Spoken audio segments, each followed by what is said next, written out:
everybody. Welcome. Thanks so much for joining me. Today I have Mitch Horowitz joining me. We're going to be discussing the Joseph Murphy Treasury Collection. It's a phenomenal collection of his work. Who was Joseph Murphy? He was a native of Ireland who resettled in America. He died in 1981. He was admired as a New Thought minister and writer, best known for his metaphysical classic, The Power of Your Subconscious Mind, an international bestseller since it first appeared on the self-help scene in 1963. He was a popular speaker, and Murphy lectured on both American coast and in Europe, Asia, and South Africa. His many books and pamphlets on the autosuggestive and metaphysical faculties of the human mind have entered multiple editions. And we have the editor of this great big piece of work here, Mitch Horowitz, joining me, talking about this profound information. He is also the author of Occult America, White House Seances, Ouija Circles, Masons. We have a lot of material to talk about. I'm very excited. Welcome, Mitch. Thanks so much for joining us. Thank you. Glad to be here. So how did you get started in this grand piece of work here, the miracle power of the mind, the Joseph Murphy Treasury? How did you get this? Did you take this on as a project because it was something that spoke to you profoundly? What was it like? Oh, for sure. I've always loved Joseph Murphy because he was such a radical, simple figure, and he was a truly self-made figure. As you mentioned, he passed away in 1981, and when Murphy was alive and active from the 1930s up through the 1970s, he was a figure that had no significant business apparatus at his back. Today, all kinds of motivational seminar leaders and people who deal with self-actualizing philosophies tend to have fancy websites and HTML newsletters, and they can talk to you for hours about their social media platform. Murphy, partly because of the times and partly because of who he was, had none of that. He was a simple guy who migrated from Ireland to the United States in the early 1930s. He moved to New York City in the midst of the Great Depression. Now, we think of that as a very harrowing time in our nation's history, and it certainly was. But times were even tougher in Ireland, where it was difficult to find work or make a future for oneself. And Murphy had trained as a chemist and a druggist, and he ran a pharmacy counter for a little while at the Algonquin Hotel in Midtown Manhattan, which is a landmark that's still widely visited. But he gravitated towards the metaphysical ideas that were sweeping through the U.S. and other parts of the Western world: Christian Science, New Thought, Science of Mind, all these philosophies that held, in one way or another, that thoughts are causative. And he was fascinated with this idea, and he soon discovered that he had a gift for communication. I would say even a genius for communication. And he could boil down some of these ideas of the new metaphysical movements in very, very simple ways. And he was very unembarrassed about making bold claims. So he started to write books and pamphlets with titles like Your Miracle Power to Be Rich, How to Use the Power of Prayer, Riches Are Your Right, and so on and so forth. And, of course, this culminated in his 1963 book, The Power of Your Subconscious Mind, which has literally sold millions of copies around the world. But all this writing was very simple, and he believed that profound ideas, if they were profound, had to be expressed simply. And he made his living off of donations and love offerings, so to speak, that people gave him when he spoke at metaphysical churches or Masonic halls or auditoriums where he was invited to give talks. He would sell his pamphlets or books at his talks, and that's how the man lived. And he made a good living, but he had no significant business apparatus at his back. And he died at a time that just predated the rise of the self-help superstar, people like Tony Robbins, who just had an enormous business organization behind them. Murphy had none of that, and yet his work, I think, is going to endure for many generations. So I love the man, and that's what motivated me to take on the project. That's really an inspiring story. So it's kind of like where, great artists like Van Gogh don't really become famous, and really, the paintings aren't sold for millions of dollars until after his death. So do you think he was before his time? He was kind of a seed of consciousness then, wouldn't you say? in a certain way he was. He had lots of contemporaries who were popular on the positive thinking circuit, people like Ernest Holmes and Norman Vincent Peale, but there was just this exquisite simplicity to Murphy that I would say even great writers and wonderful communicators like a Norman Vincent Peale didn't quite possess. And you also had more radical figures on the positive thinking scene, like one of Murphy's friends back in the day was Neville Goddard, who's one of my favorite thinkers and figures, kind of a hero to me. And Neville espoused the idea that the human imagination is God. And that was an idea that Murphy shared in, but Murphy had ways of communicating broadly, and it was his wish to communicate broadly. It probably wasn't Neville's wish in quite the same manner. So there were lots of people out there who were working in this field, but none seemed to be quite as broad and effective a mainstream communicator as Murphy was. Neville probably would have been had he so chosen, but Murphy's wish was to reach a mass audience, and he did. Most people, of course, haven't heard of him, but if you mention the power of your subconscious mind, you'll see a glimmer of recognition on their faces, and you could say that for very few books. That's very true. You've been known to call positive thinking the American creed. Why is that so? It really has entered the groundwater of our national life, even if people don't think of themselves as a positive thinker or someone who aspires to that. Even if someone doesn't like the term, these ideas permeate our politics, our schooling, our religious institutions. If you go to a New Age spiritual seminar on a given weekend, there's a great likelihood that whatever program you're attending, it will have some aspect of positive mind metaphysics at its back. If you flick on the television on Sunday morning, you'll see Joel Osteen up there at his podium addressing an audience, a televised audience of literally millions of people. Again, dealing with positive mind metaphysics. Our popular slogans like "Be all you can be" or "Just do it" are steeped in this positive mind approach to life. When Ronald Reagan used to say things like "Nothing is impossible," or Barack Obama would say things like "Yes, we can," that resonated with whole generations of people because they had grown up to believe in that ideal, that we all have some higher potential toward which we can aspire. Our political rhetoric, or at least Donald Trump's rhetoric, and the rhetoric of some of the other people in the GOP right now has taken us to a darker place. Doesn't sound anything like Ronald Reagan did, but that's an exception. And for many years, our politics have been dominated by this idea that victory goes to the optimist. If you can claim that mantle, you have a very good chance of winning. And so that's what I mean when I say positive thinking is the closest thing we have to a national creed. You find it across the religious spectrum, political spectrum, in our commerce, in our therapies, any place you go that seeks to promote an idea of personal excellence or recovery is drawing upon positive mind metaphysics. It really is the American creed. Yeah, interesting. Why do you suppose journalists and academics today consider it a shallow philosophy? That's a wonderful question, and that's been the situation for many years, though never quite so much as the present. It's a received opinion. It's conformist thought in a world that's very fast-paced and that demands us to have judgments about all kinds of things, even things that we know nothing about. If you're a journalist on a 24-hour deadline, who are you going to listen to? Mitch Horowitz, who describes himself as a believing historian of the occult, or a best-selling social critic like Barbara Ehrenreich, who wrote her book Bright-Sided, which was a polemic against the positive thinking movement. But I've written critically of Barbara's work. She's brilliant, and I've read her since I've been in college, but she doesn't know the first thing about the movement she's critiquing.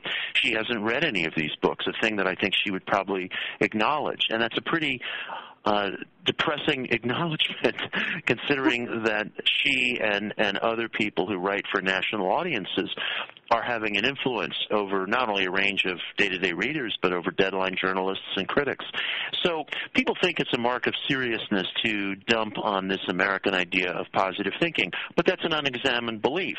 They may be right, but they don't know whether they're right. I don't know whether they're right because they haven't examined the philosophy that they seek to pick apart. They mumble something about The Secret. They've never read The Secret. They've never seen the movie The Secret. They might find ideas in a movie like The Secret or ideas in a book like Norman Vincent Peale's The Power of Positive Thinking that they find very serviceable. They might find things that they've already believed themselves that maybe Rhonda or Peale expressed in a way that sort of puts them face to face with something that they've believed in the private recesses of their lives. But they'll never know that because it's considered an act of intellectual credibility to dump on this philosophy that supposedly should just belong somewhere on the inspirational reading on my grandmother's nightstand or something like that.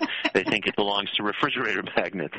But it is actually a real stream of American thought, and it's been with us for about 150 years. What they need to do is suspend their sense of contempt and actually just check it out or have a dialogue with somebody like me. And they may come back to their old opinion and think, I still think it's a bunch of nonsense, but that opinion will be leavened. That opinion will become sturdier and more supple because they've actually explored. Right now, it's an act of unexamination, of a lack of curiosity. And this strain of thought has been with us a while. The writer and critic H.L. Mencken used to attack New Thought or positive thinking as being silly, and when Norman Vincent Peale's book, Power of Positive Thinking, became a blockbuster in 1952, there was sort of an intellectual vogue and dumping on Norman Vincent Peale, and we're going back through that again, partly because of the success of the book and movie The Secret going back to 2007. These past 10 years or so have seen a backlash against The Secret in a certain way, and I think that's why we're seeing books like Barbara's and that opinion widely expressed, as you noted, in journalism and academia. Yeah, it's an interesting topic when you really start to think about it. The 1960s brought up a big wave of consciousness, a big wave of love consciousness when we were having war everywhere. And, Ronald Reagan, I think some people forget that he was an actor, so he really did just walk into the role of acting president. And I think that kind of gave him a little edge. I mean, it's easy to be a positive thinker when you're an actor and you're really good at it.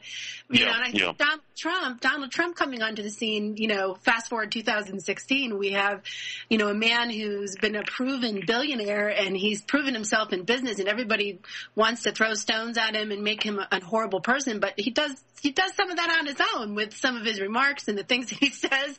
Yes, he does.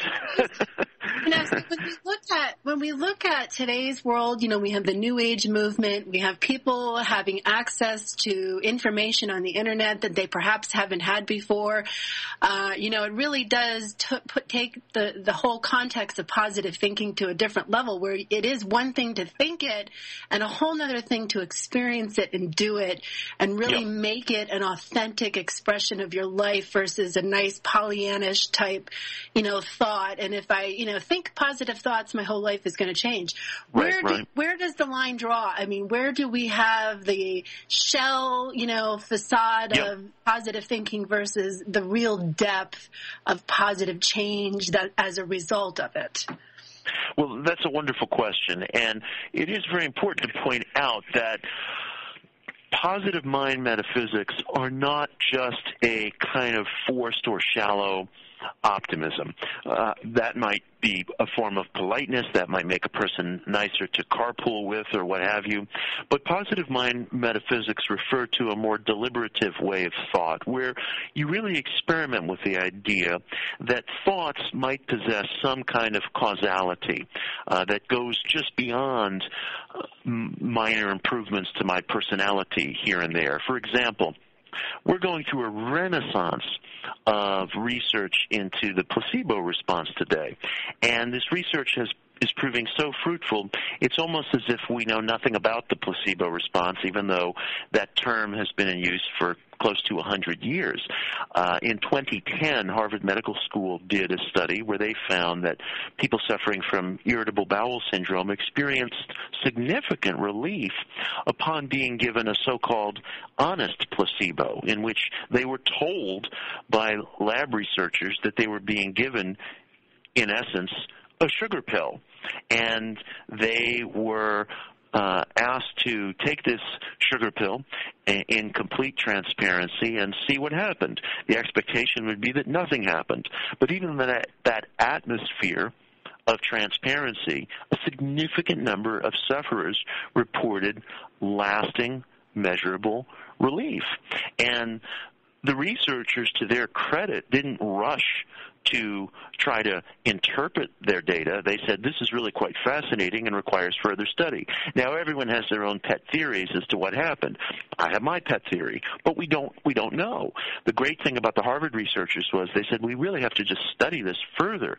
And that ability to hold that question puts us in front of so much. Likewise, we have an emerging field called neuroplasticity, in which it's been demonstrated by brain scans that certain pattern programmatic thoughts will actually alter the neural pathways of our brains. We're seeing literal mind over matter, and that's not some fantasy land scenario. That's something that's borne out by brain scans that demonstrate that certain thoughts will alter and rearrange the neural pathways in our brain, providing relief from habits or addictions or dysfunctional behaviors. There's all kinds of research like this going on, and I think we're just on the threshold of a renaissance of inquiry into the uses of the human mind. And how does emotion play into all of this? It seems that as we're talking, you're talking about this, and if you read the Murphy material, you're talking about a big mental realm, the human realm of mental. Hello? Do you see a way of how that? Do you see how the emotions matter when it comes to? Oh, absolutely, and you've hit upon such a wonderful point, and actually, what you've hit upon is so important because I use the term positive mind metaphysics, but it's so critical that the emotions be at the heart of this, and it's very important that we not lose sight of the fact that the mind and the emotions are different things.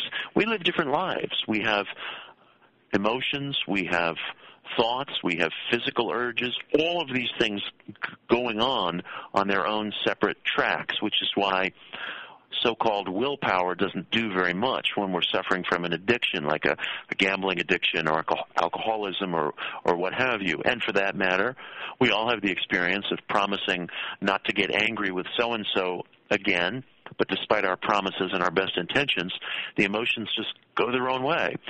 We have to come to a place, and we do have such places in our lives, we do, where there's this kind of exquisite, if fleeting, unity of the thoughts and the emotions, and that's the sweet spot.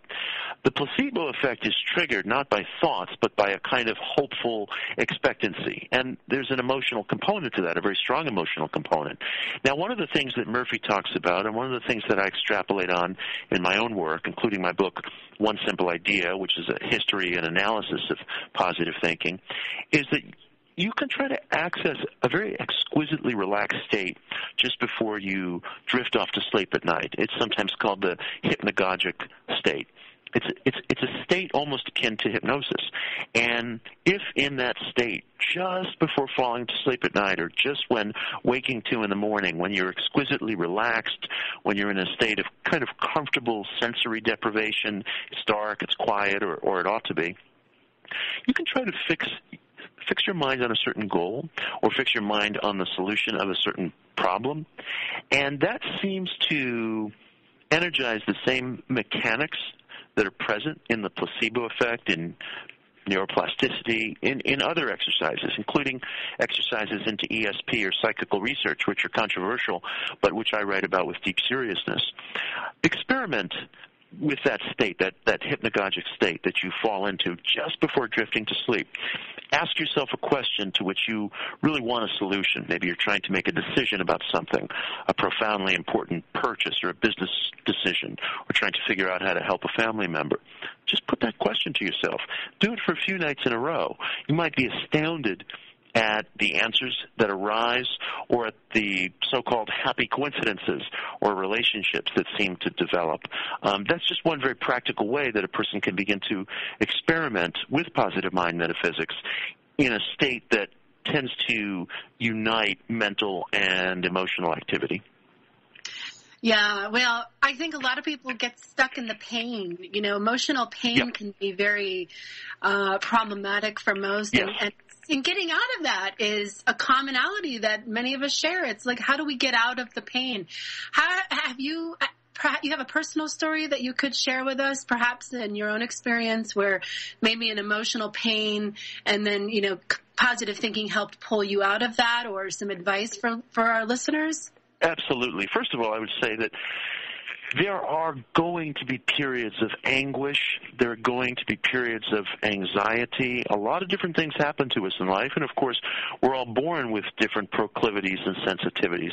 First of all, I would say don't try to fight that. If you're going through a period of anxiety, if you're going through a period of deep difficulty, let yourself be at certain points. You don't always have to be plowing the field and trying to say, gee, I should be changing my state of mind or changing my circumstances or changing this. Sometimes you just have to let things be. And if you're in a difficult state at a given time, it may just be a time to take it easy, to spend time with friends, to socialize, to watch movies, to take a nap, to frankly, if you feel like it, isolate yourself and not be around other people who may make social demands on you that you don't want. But you're going to find a break in that as well. It's natural. And when you do find that break, that's where you begin to try to do some of the work that we're talking about. You don't force it. You take advantage of kind of the rhythms of your own body, if I can put it that way. And when that break appears, that's when you start to work.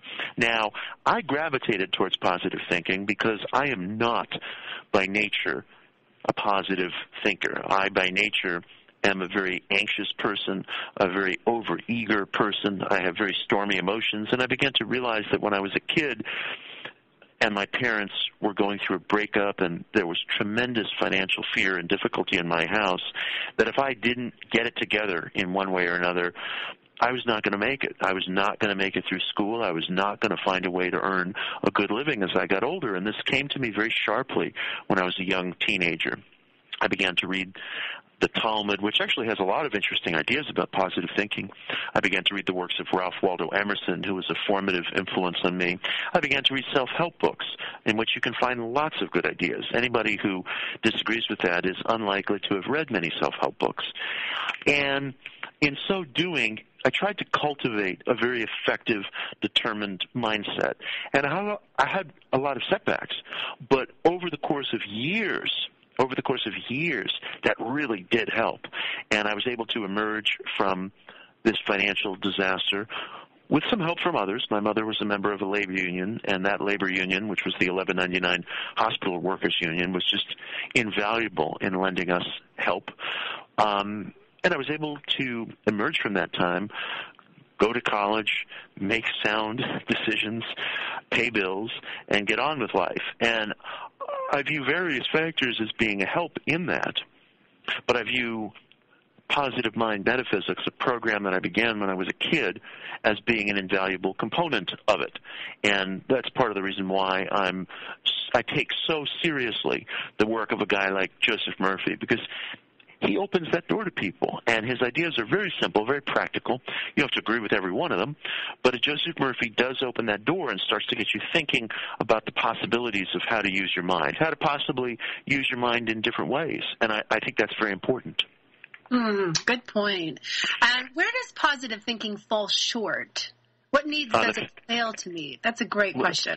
Yeah, wonderful. Well, look, I spoke in defense of Rhonda Byrne and The Secret a little earlier in our talk, but I also criticized Rhonda very sharply because she has a tendency to argue that we all live under this one mental super law and that everything that happens to us begins in the mind. Now, that might be ultimately true, but I seriously challenge the idea that most of us, most of the time, are really able to experience that truth because we live under all kinds of laws and forces. We live under the law of mortality. We all are going to die. These bodies decay, whether we like it or not. We live on earthquake faults. The people of Haiti experience a catastrophic earthquake. They didn't do anything wrong. They live on a fault line, and I believe that's a physical law that they had the misfortune to suffer from at a given time. And I don't like when positive thinking people, and Rhonda does do this, and I'm critical of her for it, I don't like when they look at events like 9/11 or the Holocaust or the refugee crisis today in Syria and speak of somebody being on the same mental wavelength as those events. I think that's nonsense because, first of all, I've never experienced catastrophes like that. She's never experienced catastrophes like that. And I don't think that it's our place to judge the agony that another person is going through. My own experiences are quite enough.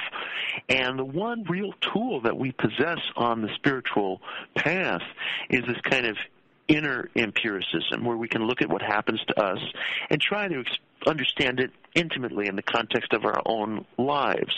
The better we understand ourselves, the better we understand others, it's true. But I don't think that I or anyone should pass judgment on events that we've never experienced, like a catastrophe or like a horrible earthquake or a tsunami that causes huge amounts of casualties. Only the person who's been through that has a right to make judgment calls about that. And so I think positive thinking falls short as a culture when it seeks to present kind of this super law of attraction that's ever operative. I'm not saying that's wrong in some ultimate sense, but gravity is a law in some ultimate sense, but you're going to experience gravity very different when you're on the Earth versus being on the Moon or versus being on Jupiter. Yes, it's ever operative. It's always going on, but you're also living under different forces. Mass is a force that you live under, so the mass of a planet like Jupiter, well, it's different from our own. So if you were on Jupiter, you'd have a very different experience of this universal law. I tend to think the law of attraction is somewhat like that. So I don't think we should play too fast and loose with the idea that this law is the only thing that's going on in life. I often call it spiritual arrogance creates spiritual guilt. It's this kind of thing in the New Age movement that we see often where people kind of look at another person going through maybe a major health crisis or a traumatic thing, just like you explained, and they pass a kind of judgment on it like it's the person's fault that they've attracted that and there's something wrong with them. Thank you for your words on that because they're very important. Yeah, thank you. As you were writing your book, Occult America, I'm curious how the art of positive thinking influenced your ability to research some of these rather difficult and challenging topics and sometimes considered very conspiracy-oriented. Because a lot of people, when they get into the conspiracy stuff, they kind of feel like they're slimed or the information is so overwhelming and negative. I'm curious if you could speak a little bit about writing your book, Occult America, and how you handle juggling, this positive outlook that we've just discussed for the past half hour and dealing with some of the material that's heavier or a little considered negative. Oh, that's a great question. Part of the reason I wrote Occult America was because I don't have a conspiracist outlook. I'm guided by a statement of Emerson's to the effect that there is a lot more accident in history than we suspect. And I think that's a really important maxim for anybody who thinks they want to get into conspiracy theory sleuthing. I think conspiracy theories, for the most part, are a terrible depletion of intellectual activity, terribly misleading, terribly paranoid. I heard just yesterday, literally, from a 7th grader who's attending a Montessori school, who's writing a school paper on the Illuminati. And this young man wanted to know if he could send me some questions. And I said, sure. And the questions that he sent me, I mean, God loved the kid. They were very sincere questions, but they were steeped in this point of view that emanates from people like Alex Jones, the conspiracist radio host, that it's a given that the Illuminati exists, and now we just have to figure out where they are and how to get rid of them. And I, tried to explain to this student as best as I could, the Illuminati was a real group. They haven't existed for about 200 years. They were a radical, esoteric, and politically revolutionary group who had very good reason for being underground, because where they existed in Bavaria, they were living basically under an authoritarian aristocratic government that would have arrested or done worse to the members of that group, who were basically like a radical version of our own Thomas Jefferson. They believed in separation of church and state. They believed in constitutional rights. They believed in all eradication of inherited privilege by birth or by bloodline or what have you. That's the real story of the Illuminati. So I wrote Occult America because I wanted to point out that we really do have an occult aspect to our history. Ronald Reagan, who we were talking about, imbibed a lot of different New Age ideas. And those 30 years that he spent in Hollywood, he was not untouched by the New Age outlook of Southern California. And I use New Age in a positive way. I would apply that term to myself. So you have that history, which is authentic, standing alongside the conspiracy history, which I think is inauthentic. And the thing that I found again and again as I was writing the book, that most of what we call occultism in our country as it's developed here on these shores, most of it ultimately goes towards some variant or version of positive mind metaphysics. So whether someone says they're getting messages from ascended masters, or they're practicing ceremonial magic, or they're engaged in some kind of spell work, if you really get down to the nitty-gritty of what the techniques and practices are, a lot of them are a lot like Joseph Murphy. They might use different ways of dialogue, different vocabulary, and so forth. But it's that same basic idea that the mind has these causative properties. And that's actually what led me to my next book, One Simple Idea, which is a history and analysis of positive thinking.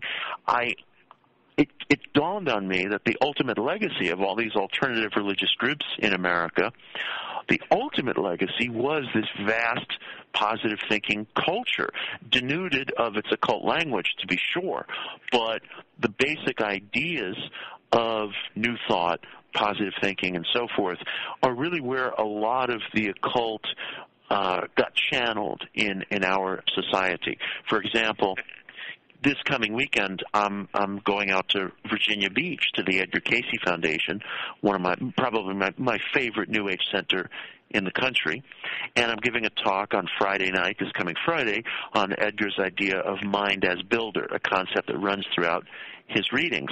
Edgar was validating in his readings the basic premise of positive thinking. I say thoughts are causative. He said mind is builder. It's the same general idea. So, at a successful New Age center like that, really the core, one of the cores of Edgar's teaching is basically the challenge of positive thinking. So all of these things, to me, converge on the positive mind thesis, and I started to find that very exciting. Yeah, it's interesting to listen to you talk about that, too. And thank you for sharing that. You mentioned that the mystical roots of America, of our American identity, are often ignored or overlooked. Could you expand on that a little? Absolutely. The colonies, the various encampments and groupings, colonial groupings in this country that grew and that survived were not the groupings that were based strictly or exclusively in commerce, but that were based in a search for religious freedom, sometimes combined with commerce, sometimes separate and freestanding. But in the colonial era, you had a lot of groups coming over here from Western Europe. The Pilgrims were just one, who were fleeing one form of religious persecution or another back in the Old World. For example, the Shakers, who were very influential in settling certain parts of this country, particularly upstate New York. The Shakers were called the Quaking Shakers back in England, where they were a radical Quaker sect. They were being persecuted, and a small handful of them, including their leader, Mother Ann Lee, came here to the United States. They settled in the town of Albany up in the Hudson Valley in upstate New York simply because there was just cheap land there. And they bought a pretty terrible piece of land, which you can go visit today, very knotty, very hard to farm, very rocky. But it was cheap, and they had little money. And all the Shakers wanted was to be free. That's all they were after. There was no commerce whatsoever to their community because it was basically a commune, and they lived very simply.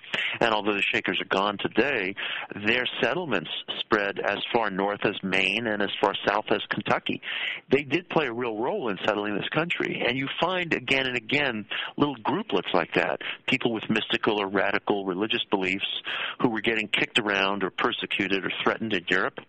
And they left very perilously.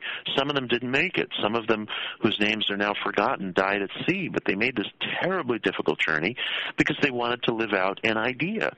And in many regards, coexistent with slavery, coexistent with the eradication of the Native American culture, horrible crimes, which this country can never live down and can never forget. But coexistent with that, you had these idealistic religious groups, very often occult or esoteric in nature, sometimes mystical offshoots of the Protestant church, and they came here to be free. And in encountering the governorship of people like Thomas Jefferson or William Penn, they found figures who were sympathetic to their rights. George Washington was a Freemason. So these founders were very sympathetic to these little sects. They wanted them to be left alone. They had nothing against them. They were happy to see the colonies become a safe harbor for these people. That is part of the American story, and that gets overlooked. We talk about the Pilgrims, but there's a lot of other groups, and some of them were very far out and occult in nature, and that's why they came here, because they were getting persecuted by church-state systems back home in Europe. So in your opinion, the reason we don't really have an understanding of this Shaker-Quaker type background of our American history, is it an oversight or a conspiracy to not share that, or people have just forgotten? It's conformity.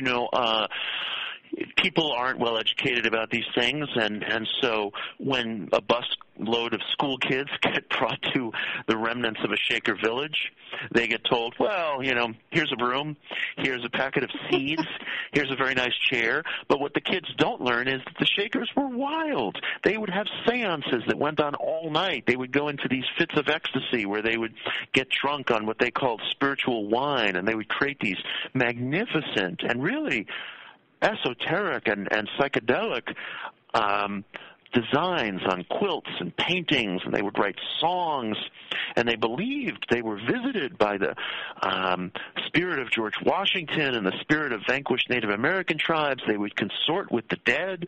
The Shakers were wild, but the teachers themselves didn't grow up learning this.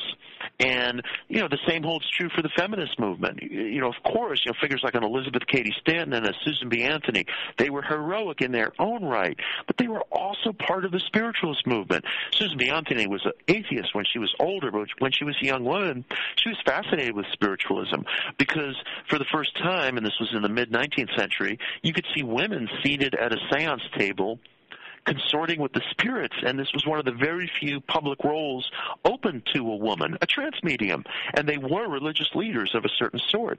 And so the women's suffrage movement and spiritualism, or talking to the dead, they grew up hand in hand because there was actually female leadership in some of these movements. The leader of the Shakers, Mother Ann Lee, was a woman. There was a very influential medium in Rhode Island during the Revolutionary War called the Public Universal Friend. Her name was Jemima Wilkinson. She was one of America's first channelers. She had a congregation. Again, a woman. The spiritualist movement, the first mediums were almost all women. And the women's suffrage movement, the early leaders, they knew about this, and they viewed those movements as partners in the March of Progress. I talked about this once in a lecture on Big Think, And I got an email from someone who said, hey, I was a women's studies minor in college, and I never learned any of this stuff. And, all I could say is then it's unfortunate because your teachers didn't have it together, because these are the facts of American history. So, give me the emails of your teachers. This is a real part of American history. So, it gets neglected because we don't learn about it. There's not a good historical memory for it. But there are scholars who are changing that. One of my favorite scholars in the feminist field is Anne Brody, and she wrote a terrific book called Radical Spirits. I would recommend it to every one of your listeners. Not only is it incredibly readable and actually quite short for an academic work, but she lays it down with such clarity that you can't understand the women's rights movement unless you understand how it grew up hand in hand with the occult, because the mediums and such, they were women, and it opened up a door for women to be seen as leaders. That is such a vital part of our history. And where is it? It gets lost. But we are making progress, because a figure like Anne Brody is a very respected scholar, and her book Radical Spirits, it's like the opening of a light going on in a darkened room. And there are other scholars who are reclaiming the history of figures like a Marcus Garvey, for example, the black nationalist. Marcus Garvey was very into New Thought, but a lot of mainstream historians don't get that because they read his speeches and they don't recognize the telltale expressions, like if he were to use the expression like law of attraction. Well, 25 years ago, before The Secret, a lot of scholars wouldn't have recognized that term as pointing to anything in particular. They just might have thought, well, it was one of his eccentricities, or it was just a pretty phrase. But, of course, it was much more than that. It attaches him to a whole movement. So, there's been a terrible historical amnesia, but things are getting better. Things are getting better because this material is coming out, and it's going to help us more to know who we are. And as we progress through that, do you feel that, what's going on in the world today, bringing it forward to the present moment, we have terrorism and we have these acts of hate and violence and evil and however people perceive it, how do you suggest people use the power of positive thinking and also occult knowledge? Because if you really do look at some of these bigger stories, like the massacre of the innocents happening over Easter, overseas, people can't help but see the obvious esoteric meaning in some of this material that's collectively presented to, people all around the world. It almost feels like it's being done intentionally to put a spell on things or people in a way to kind of keep fear in their energy systems. How do you see that, and how do you suggest we navigate that? That's terrific, and everything I'm saying should have a practical quality to it, or frankly, I'm not doing my job. I don't want to just curate this stuff in museum cases. I want these philosophies to be useful. Now, in 1895, William James wrote an essay called Is Life Worth Living? James was not only one of the great American philosophers, but he was a deep experimenter in positive mind metaphysics. And when he died in 1910, we really lost this thread of intellectual inquiry into the positive thinking tradition. Now, James wrote this essay, Is Life Worth Living?, in response to a wave of suicides that was going on in the country at the time. No one really knew why, and I don't think anybody has a convincing theory right now today, but there was a wave of suicides sweeping the country in the mid-1890s. And James said, yes, indeed, life is worth living. And in fact, if you're suffering from depression, if you're suffering from suicidal thoughts, one of the precious, precious pieces of advice that I would give you, and I'm paraphrasing James here, is that he felt that the surest antidote to fighting depression was fighting evil, whatever your conception of that is. If you can find a way sincerely and ethically to identify and fight evil, that is the greatest insurance of being lifted out of a depression. Now, that might mean radically different things to different people. It doesn't mean you have to pick up a lightsaber and go fight Darth Vader. It might mean you could do all kinds of things. Now, people talk about social service and volunteering and so forth, and I would say bravo to that, bravo to that. But it doesn't have to be that either. For a young person, it could mean a determination to want to fight one of these horrible groups that's perpetuating murder, although I would say to any young person, be very educated about it and know who your leaders are. Don't go into anything blindly. Don't do anything emotionally. Do it intellectually. Do it in your heart and your head. For some people, it might have nothing to do with that. Nothing to do with that. It might have to do with trying to fight injustice in some other way, to fight for animal rights or to promote veganism or something else where you feel you are speaking truth to power and really trying to bring a better alternative into the world. You know, I encourage people, don't be single-minded about it, and don't be wishy-washy about it. What does fighting evil mean? What does that mean to you today in the 21st century? And be intelligent. Be really, really careful about it, because you don't want that impulse to get hijacked for bad ends. I mean, the truth is, everyone, I suppose, thinks they're fighting evil, including ISIS. Well, they're wrong. And we've been wrong as a country, too, sometimes. Very, very wrong. So be really intelligent. But this concept of fighting evil enlists energies of the mind that can be just a huge help to the individual. That's what William James believed, and that's my conviction today. So this stuff does become useful, even in a world where we see horrible things. You can think deliberately. If you don't like using the phrase positive thinking, if that sounds too soft-headed, don't use it. You know, call it deliberative thinking. But these ideas do have application in a world where there are tough and tragic things going on. Thank you for that. That's very helpful. I know a lot of people listening will find it. So, when we're going to turn the picture to politics for a second here and kind of closing up the show, what do you see happening? You know, you have Hillary, Bernie, and Trump. A couple others, you know, sitting around in the shadows and you're kind of waiting to get some media attention. What's the vision that you have moving forward for America, knowing what you know, knowing how to think in a positive way, knowing what you know about our occult and mystic background?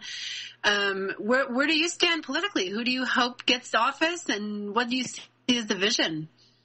Well, I'm a diehard Bernie supporter. You know, some of your listeners may roll their eyes and say, "Well, that's it for this guy," you know. But don't turn me off just yet. You know, I don't draw demarcations around people. I don't base my friendships or relationships on somebody agreeing or disagreeing with me. If I'm wrong, you know, persuade me of something else. I love hearing from people's listeners. I love hearing from my readers. I try to get back to people, you know, as quickly as I possibly can. I'm disdainful of Trump, and I shouldn't be in a certain way, because he and I share a favorite book, and that is The Power of Positive Thinking. But I'd like to think that we don't share a tone, and I recognize why Trump treasures and values that book, and I applaud him for that. I also applaud him for some of his economic populism, but his appeal is based on humiliating and putting down other people, and I detest that aspect of our life. I don't like that tone on social media. I don't like it in Donald Trump. I don't like it in myself. You know, I just wrote a letter to some publication, and I got back a note from the editor-in-chief who called me obnoxious. And, you know, he may be correct. You know, I mean, I need to take a second look at my note. But I do feel that we all have a very strong moral commitment not to humiliate other people. And I do think Trump humiliates people, and I frankly disdain that about him. And I'm also concerned that the political party that has made a kind of secular saint out of Ronald Reagan is now using all this angry rhetoric. Whether or not one likes Reagan's political policies, and I did not like them, I admired him greatly as a figure. And he had a certain earnestness about him that I thought was beautiful. And what I mean is this.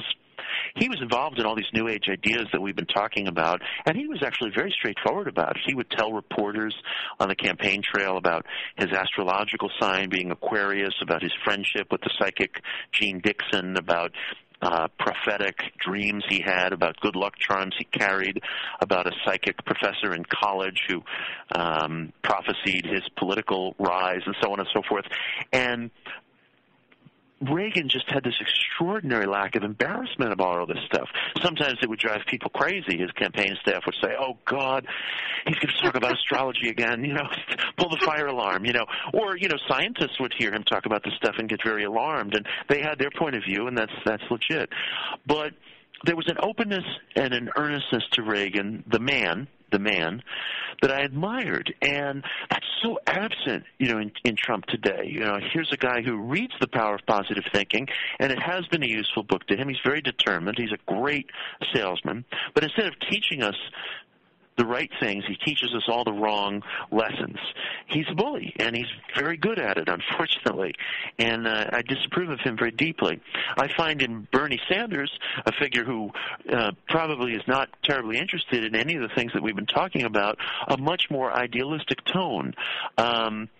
Some of that maybe in Hillary. Hillary had an interest in New Age when she was younger, but she sort of got burned for inviting some mystical thinkers, including my friend Jean Houston, to the White House, and there were articles about her in the Washington Post holding seances in the White House, and I could only roll my eyes and say, yeah, I wish. That wasn't what was going on, but the media has a lot of hostility to New Age ideas, so Hillary has had to sort of keep those interests at a very distant remove. But I think we're going to go through a tough time. I mean, I think that whatever happens with Trump, there are people who are taking the wrong lessons from that humiliating people is a good way to become politically popular, and that anger sells. And the message that anger sells is a very, very bad one for our country, and I think it may degrade our politics. It's the worst of who we are. It's certainly not how Dwight Eisenhower or John F. Kennedy sounded. It's not how Reagan sounded. It's not how Obama sounds. And we're taking the wrong lessons, and I have a serious problem with that. Yeah, which brings us naturally into, the next topic to close the show with, too, is how do you, suggest people, people might look at the Joseph Murphy stuff and say, oh, well, how to be rich and how to do this. It seems like a lot of personal gain, selfishness thinking type like that sort of speak. And I think some people get turned off by titles that like positive thinking makes you rich or you can be rich. Right. And it sounds kind of like, used cars, flashy, silly type thing. For sure. And perhaps people like Donald Trump who take knowledge like that and then use it in his bullying tactics might have made him billions of dollars over the course of his career. It may not be a sustainable type consciousness that we want to teach the generations coming up underneath us or even continue out our lives with in the ends of our days type thing.